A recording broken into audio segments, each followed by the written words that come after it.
Salut à toi, je te souhaite la bienvenue dans cette nouvelle interview. Aujourd'hui, je suis avec Baptiste. Baptiste, est-ce que tu pourrais te présenter? Ouais, bien sûr. Bah, écoute, Jade, déjà, merci beaucoup de m'avoir invité pour cette interview. Donc, je m'appelle Baptiste. Je pense que jusque-là, ça va. Donc, j'ai grandi à Monaco. Donc, j'ai tout vécu là-bas. Toute ma vie, je l'ai passé là-bas. Grosso modo, donc, j'ai fait mes études sur Monaco aussi jusqu'à passer en France pour aller en fac de psychologie. J'ai passé mon bac avec 10 de moyenne et à la fin, je me suis dit, waouh, 10 de moyenne, ça va être tendu pour l'étude supérieure. Je commençais déjà à me poser un peu des questions existentielles, à me dire, je sais pas trop où est-ce que je vais aller. Euh, je suis allé du coup en fac de psychologie parce que j'ai toujours été, tu sais, le bon pote qui conseille bien les gens mais qui applique pas pour lui-même, tu vois. Donc j'étais ce mec-là. Et donc du coup, je suis parti en fac de psycho. Ma première année s'est super bien passée, donc j'étais grave content. Je me suis dit, ouais, finalement, génial, trop bien, je suis bon dans les études et tout. Et deuxième année, catastrophe, en fait, je repars un peu en couille, hein. Et j'arrive avec 10,05 de moyenne. Et je me dis, OK, l'année prochaine, soit je suis en échec scolaire et c'est fini pour moi, soit je me ressaisis en fait. Et du coup, troisième année arrivant, j'arrive avec 9,95 et on me refuse 9,96 et on me refuse à 4 centièmes en fait la licence. On me dit bah désolé, mais si t'es mauvais, t'es mauvais. Je me rappellerai toute ma vie de cette phrase. C'est la femme de l'administration qui me fait ouais, si t'es mauvais, t'as qu'à refaire ton année. Et je me suis dit ok, cette femme, elle m'a. Sur le moment, émotionnellement, j'étais super énervé. Je lui en voulais pour tous les problèmes de ma vie, tu vois. Et aujourd'hui, c'est grâce à elle que j'ai quitté la fac et que je me suis lancé en école de coaching. J'arrive en école de coaching et premier de ma promo, 16 de moyenne, mention très bien partout, le mémoire parfait, tout ça. Et je me dis, waouh, qu'est-ce que je dois comprendre en fait à ce qui vient de se passer. Et je comprends que si tu veux être bon dans un domaine, il faut être passionné. Et en fait, la psychologie, clairement, j'en avais un peu rien à faire. Et le coaching, j'ai kiffé ça. Donc, je me suis un peu lancé en coaching. J'ai refait une deuxième année pour la programmation neurolinguistique. Et pareil, premier de ma promo, j'éclate tout le monde et tout. Je suis super content. Je me dis, mais wow, c'est un truc de fou et tout. Et donc, je commence à créer mon compte Instagram, je commence à créer la page Facebook, le site web. Enfin, je pense que tout ça, tu connais. Et pendant un petit moment, il y a la traversée du désert. Donc, pendant 6 mois, j'ai 0 € sur mon compte. Je me fais putain, mais pourquoi ça traîne comme ça? Je pensais que j'allais être millionnaire direct. Ça marche pas comme ça, en fait. Et donc, voilà, les choses se font petit à petit. Je fais ma première vente à 97 €. Et là, c'est la folie. Je suis Bill Gates. Je me dis, waouh, trop bien et tout, super, 97 balles. J'étais dans un ego trip monstrueux. Et bon, après, les choses petit à petit se sont mises en place. Donc, j'ai créé un gros programme, le programme Excelsior. Donc, c'est un peu mon offre best-seller. J'ai fait mon premier séminaire sur un yacht. Je me suis dit, tout le monde fait des salles de conférence. Je me suis dit, allez, moi, je prends un yacht direct pour me mettre bien la pression et tout. Donc, super moment, un truc inoubliable. Après, j'ai créé voilà, des petites formations par-ci, par-là, des coachings, des interviews, des trucs. Et petit à petit, je me suis rendu compte que plus tu avances, plus c'est facile en fait. Les gens, ils aiment bien dire que tu montes en niveau, en difficulté, mais en fait, non, plus tu avances, plus c'est simple. Du coup, voilà, on en est aujourd'hui à. Je suis coach, je suis auteur, je suis formateur, je suis conférencier, je suis tout plein de casquettes pas possible. Et je me régale. Surtout, je suis un putain de passionné et je pense que c'est le principal. Voilà. Je te remercie pour ta réponse. Et en fait, j'ai une question qui m'est venue parce que je sais que tu as raconté cette histoire, je l'ai entendue et elle m'a fait trop, trop, trop, trop rire. Tu m'as parlé de ta conférence, de ton événement sur un yacht. Est-ce que tu peux me raconter l'histoire du proxénète, s'il te plaît? Bien sûr, bien sûr. Alors, en gros, donc il y avait une personne à qui je parlais, elle était mineure et elle était super intéressée du coup pour le séminaire. Et donc moi je parlais avec elle, c'était une fille tout ça, et je lui dis bah écoute, on va louer un yacht sur Monaco et on va faire un séminaire tous ensemble avec des potes et tout. En fait, je suis très pote avec mes clients, je m'entends super bien avec eux. Et je lui dis bah du coup viens et je te fais un tarif sur le truc. Et quelques semaines après, donc elle me dit bah, je vais voir avec mes parents, je vais en parler un peu avec eux et tout ça. Et quelques semaines après, je reçois un appel de quelqu'un que je connais pas. Et moi, je décroche tout le temps, tu vois. C'est un truc qu'il faut pas, il faut pas forcément le faire, mais je décroche tout le temps un numéro inconnu. Et, et j'entends oui, allô, c'est le père de X, donc je vais pas donner son prénom. C'est le père de X. C'est quoi cette histoire d'amener ma fille sur un yacht à Monaco là? Qu'est-ce que vous voulez? Et je commence à me faire insulter de tous les noms et tout. Et je me dis, ouh là là, qu'est-ce que c'est cette histoire et tout. Je comprends pas. Et il me dit, oui, mais alors, ma fille, elle me dit que tu veux l'amener sur un yacht à Monaco. Est-ce que tu es un proxénète? Qu'est-ce que tu fais? Est-ce que tu crois que ma fille, c'est une pute et tout. Il commence à mal me parler, tout ça. Et je me dis, mais non, mais pas du tout, c'est un malentendu, mais monstrueux. Et bon, au final, elle n'est pas venue, évidemment. Mais son père a quand même été indulgent. Je lui ai bien montré mon entreprise. Je lui ai dit, voilà, il y a ça en place, il y a un site web, je suis sérieux, il y a des vidéos YouTube, ça fait 4 ans que je suis là. Voilà, je suis pas non plus, j'ai pas commencé hier, quoi. Et il me dit, bon, ok, d'accord. Et du coup, fais attention à comment tu formules tes offres. Parce que là, tu as dit à une fille de 17 ans, viens sur un yacht avec moi à Monaco. Forcément, ça peut vite être mal compris, tu vois. Donc, du coup, ben, pour quelqu'un qui nous regarde et qui veut créer une offre, attention à la clarté de l'offre parce que ça peut très, très vite être mal compris et très, très vite amener à des problèmes qu'on n'aurait pas du tout prévus, quoi. Bah, écoute, je te remercie pour ce moment qui était assez cocasse. Euh, Quel est ton why, ton pourquoi? La liberté. J'ai besoin que les gens ils soient libres de faire ce qu'ils veulent. J'ai besoin que les gens, le jour où ils vont mourir, ils n'aient pas des fantômes autour d'eux. Tu sais, les fantômes des trucs que tu n'as pas vécu, que t'aurais voulu vivre. Alors, souvent, les gens ils vont dire, ouais, j'aurais dû sauter en parachute, parler devant 10 000 personnes, enfin, les trucs vraiment classiques. Moi, c'est plus, si tu veux faire un élevage de poussins, c'est complètement OK, tu vois. Il y a pas de truc typique à avoir fait. Juste que le jour où tu pars, tu te dises, OK, c'est bon, je pars, mais je suis tranquille, j'ai fait ce que j'avais à faire.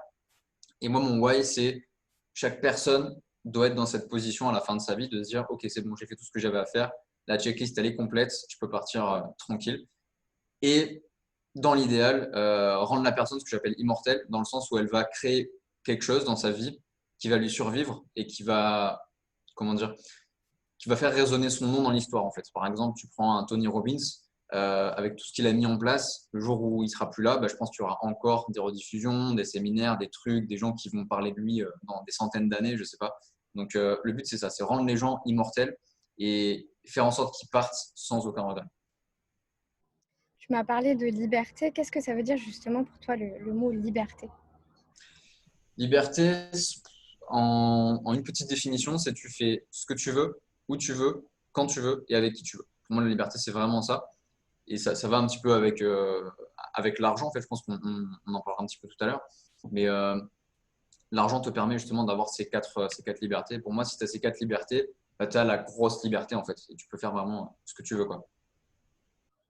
Quand tu t'es lancé au début en tant que coach, quelles étaient tes principales peurs? Bah, peur de ne pas assurer, peur de mettre des clients dans la merde, peur de prendre de l'argent à quelqu'un et que lui, il n'ait pas de retour. Euh, peur de peur d'être un imposteur aussi, donc syndrome de l'imposteur oblige, hein. Peur de facturer trop cher, peur de facturer pas assez cher, peur de pas vivre de mon activité aussi. Ouais, toutes les peurs, je pense que tous les coachs vont se reconnaître dans ce que je vais dire.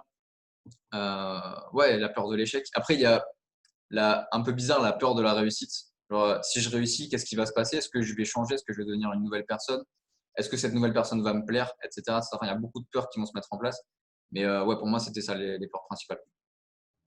Donc là, il y a quelques secondes, tu nous as parlé du syndrome de l'imposteur. Comment est-ce que justement tu as fait pour le dépasser, pour te dire, ouais, en fait, finalement, je suis légitime? Alors, moi, j'ai fait un travail sur mes qualités. Et donc, j'ai fait l'exercice des 5 textos. En gros, si tu veux, tu vas envoyer un texto à 5 personnes qui te connaissent bien et que tu connais bien, qui t'a confiance. Ça peut être ta mère, ton père, ta sœur, ton oncle avec qui tu t'entends bien et ton meilleur ami, par exemple. Et tu vas leur dire, salut, je fais un exercice de coaching. Et dans le cadre de cet exercice, j'ai besoin que tu me donnes mes 5 plus grandes qualités que tu m'attribues. Au final, tu te retrouves avec 25 qualités. Et toi, tu vas rajouter les qualités que toi-même, tu vas t'attribuer. Donc, ça va te donner du coup 30 qualités. Et sur ces 30 qualités, il y en a qui vont ressortir plusieurs fois en fait. Et ça, c'est ce que j'appelle les valeurs sûres. C'est les qualités qui sont avérées en fait par ton propre entourage et par les personnes qui te connaissent le mieux, en plus de toi-même.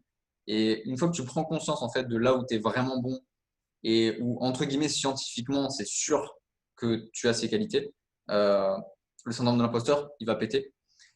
Et après, essayer de le comprendre aussi.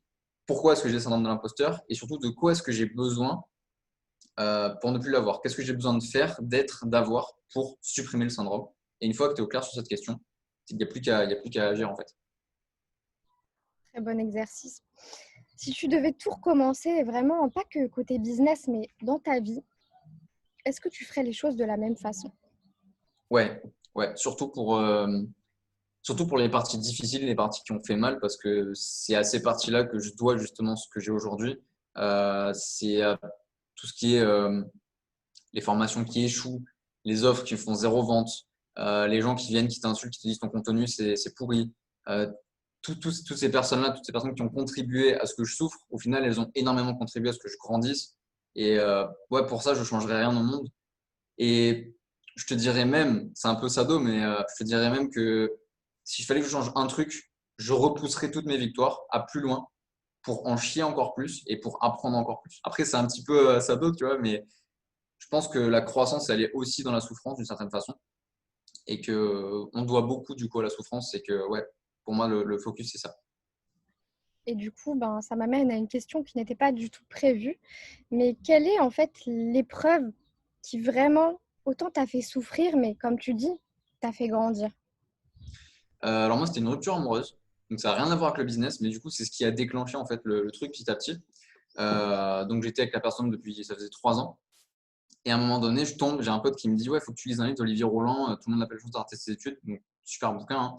Et je commence à découvrir un petit peu le truc de dire, ouais, on peut faire de l'argent sur Internet, tout ça. Et pour moi, c'était le paradis. Je me dis, mais waouh, c'est un truc de fou. Du coup, je commence à en parler avec elle. Je lui dis, écoute, bientôt, je vais être riche, je vais avoir une villa, je vais t'offrir une Lamborghini. Le début, tu vois, et j'étais un peu naïf. Et, euh, et elle me dit, non, mais écoute, pense à toi d'abord et t'occupe pas de moi. Et là, je commence à me dire, c'est bizarre quand même qu'elle me dise ça, alors que moi, je viens avec les meilleures intentions du monde, je suis super content, j'ai découvert un nouveau truc et tout. Et bah, une semaine après, on se quitte. Et je me rappellerai, il était genre 3 heures du matin, je descendais de chez elle, on venait de se quitter. Et à ce moment-là, je prends une décision, je me dis, OK, c'est la dernière fois que je fais les choses pour les autres avant de les faire pour moi. Et j'ai commencé à faire les choses pour moi et je me suis dit, OK, là tout de suite, il est 3 heures du mat, qu'est-ce que tu as envie de faire? Tout le monde m'aurait dit, bah, rentre chez toi, va te coucher, va te reposer. Et en fait, ce que j'ai fait, c'est que je suis allé marcher toute la nuit au bord de la mer, je me suis inspiré, tout ça. Et paradoxalement, j'ai passé une super bonne soirée, en fait. Parce que je me suis dit, bah, je m'écoute, je fais ce que j'ai envie. Et ça a vraiment été le déclencheur. Ce qui a fait que je me suis dit, allez, fuck le salariat, fuck les patrons, fuck le truc, le SMIC, machin. Tout ça, ça m'intéresse plus. Maintenant, je crée mon entreprise, j'impacte des vies, je kiffe ma vie et je me concentre, en fait, je vais capitaliser là-dessus. Et aujourd'hui, bah, tout ce que je veux, je l'ai, quoi. Donc, c'est génial. Et ça m'amène à la prochaine question. Tu me parlais de villa, de Lamborghini. Quel est le sens de la richesse pour toi? Alors, bah, déjà, en aucun cas, la Lamborghini ou la Villa. Ça, c'est cool, c'est du matériel. Le matériel, c'est bien, je dis pas, hein, mais ça fait pas le bonheur. Alors, je crois qu'il y a une étude qui disait justement que passer les 10 000 € par mois, tu montes plus du tout ton niveau de bonheur, juste tu as des jouets plus gros, en fait. Et pour moi, la richesse, c'est la liberté de choix, en fait. La vraie richesse, c'est quand tu as le choix. Tu peux choisir d'être avec qui tu veux, de faire ce que tu veux avec ces personnes, de parler des sujets que tu as envie, si tu veux demain aller faire un tour en yacht avec ta copine, bah, tu peux le faire parce que tu as cette richesse. Mais après, la richesse, la vraie richesse pour moi, c'est la possibilité, en fait. C'est avoir le choix. Tu as le choix, si tu veux, demain de bouffer au resto pendant un mois tous les jours, midi et soir. Et c'est OK. Et tu as le choix aussi de vivre comme un clochard si ça t'intéresse. Tu peux le faire aussi. C'est juste pas forcément acheter la Lamborghini, mais savoir que si tu veux l'avoir, tu peux l'avoir. Pour moi, c'est vraiment ça la richesse. Qu'est-ce que tu fais, Baptiste, dans les moments de doute? Alors, je stresse. Je stresse un coup, je me mets la pression, je réagis émotionnellement et bêtement souvent. Donc ça, c'est pour les allez, 10-15 minutes après l'événement. Après, je me questionne, je me dis, OK, pourquoi est-ce que ça m'a challengé émotionnellement? Qu'est-ce que ça a blessé en moi? Qu'est-ce que ça a touché? Et qu'est-ce que je peux faire là tout de suite pour aller mieux? Donc, il y a plein de petites façons de faire. Bouffer du chocolat, écouter de la bonne musique, jouer un peu à la play, regarder une série, aller marcher, faire un tour de moto. Il y a plein de trucs à faire. Je pense que chaque personne qui va regarder cette interview, elle va avoir ses propres stratégies. Et au fond d'elle, elle connaît ses propres stratégies. Et si ce n'est pas le cas, il faut juste qu'elle travaille sur elle-même et qu'elle apprenne à se connaître un maximum. Donc vraiment capitaliser là-dessus. Après, moi, voilà, concrètement, ce que je fais, c'est ressentir la douleur, questionner la douleur, comprendre la douleur et aller au-delà et rechercher le plaisir derrière. Si tu veux, un process en 4 étapes. Et ça m'amène du coup à une autre question, puisque tout à l'heure tu nous as parlé de liberté. Quelles sont tes autres valeurs, on va dire, mères? L'amour, parce que je me dis que les meilleures choses dans la vie, ça a été de l'amour à la base. Et il y a une histoire que j'aime bien, c'est l'histoire dans Les Misérables, le fameux le voleur compulsif. J'ai fait un podcast dessus où j'en parle. Grosso modo, le mec, il va voler dans une église et quand il va se faire pincer, en fait, le moine qui s'est fait voler, il va dire non, mais c'est moi qui lui ai donné en fait tous ces objets brillants et tout ça.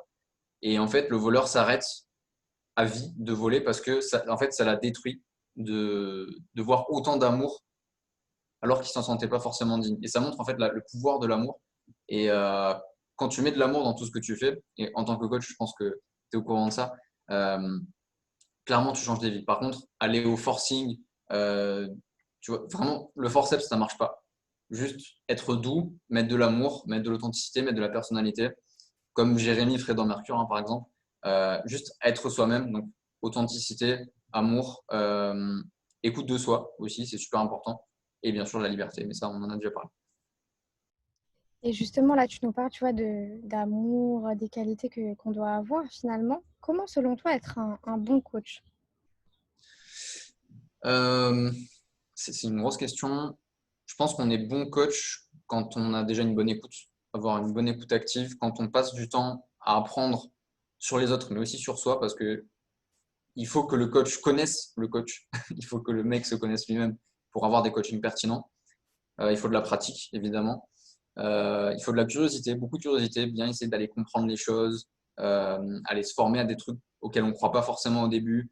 Par exemple, si tu es fermé à la spiritualité, bah, il faut aller tester juste pour voir ce qui peut se passer. Euh, il faut savoir s'oublier aussi et se mettre à la place du client et se dire, OK, je vais maintenant arrêter de penser comme moi et commencer à penser comme lui.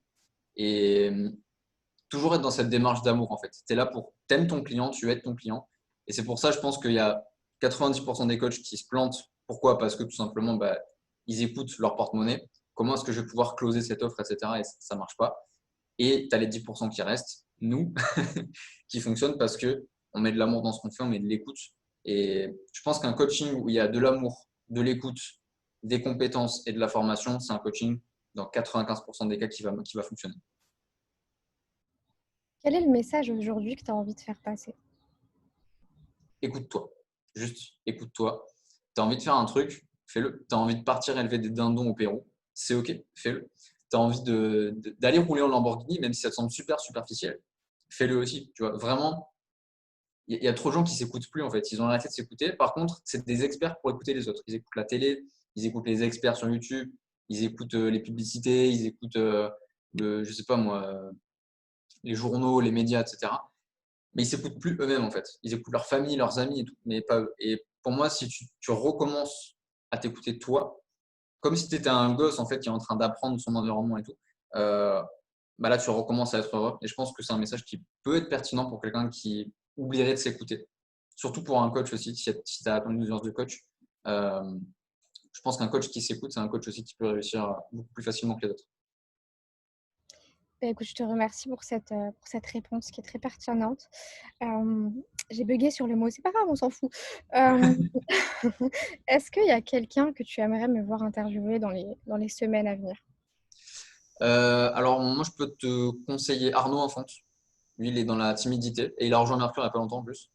Et Macha, c'est deux clients à moi qui sont dans Mercure, donc tu les trouveras facilement. Ils sont exceptionnels. Franchement, ils sont au top. Et je pense qu'ils n'ont pas encore la, la portée qu'ils mériteraient d'avoir par rapport au message qu'ils transmettent.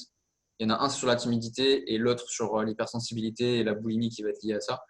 Et c'est deux personnes qui ont des très très grosses valeurs, qui peuvent vraiment plier le game littéralement. Et tu sais, c'est le genre de personnes tu les vois à leur début, et dès le début, tu sais que dans 20 ans, tu vas voir leur nom sur Forbes ou sur des trucs comme ça. C'est obligé, tu vois. Donc, ouais, je te conseille ces deux personnes. Je te donnerai leurs coordonnées, il n'y a pas de souci. Bah, écoute, je te remercie. Je crois que je les ai déjà vus passer de toute façon. Ouais. Un dernier mot? Écoutez-vous, encore. Écoutez-vous, faites ce qui vous fait kiffer. Faites moins de ce qui vous fait pas kiffer aussi. Arrêtez de le faire. Déléguer, supprimer, modifier, ludifier. Il y a plein de choses il y a plein de façons de faire, d'enlever ce qu'on n'aime pas. Et ouais, capitalisez sur ce que vous aimez. Vraiment. Mettez de l'amour dans tout ce que vous faites. Bah, écoute, je te remercie pour cet échange. C'était très, très instructif. Bah, merci à toi. C'était top. J'ai adoré répondre à tes questions. Avec plaisir. Bah, écoute, je t'enverrai le lien et on partagera tout ça. Je te dis à Il n'y a très pas de vite. souci.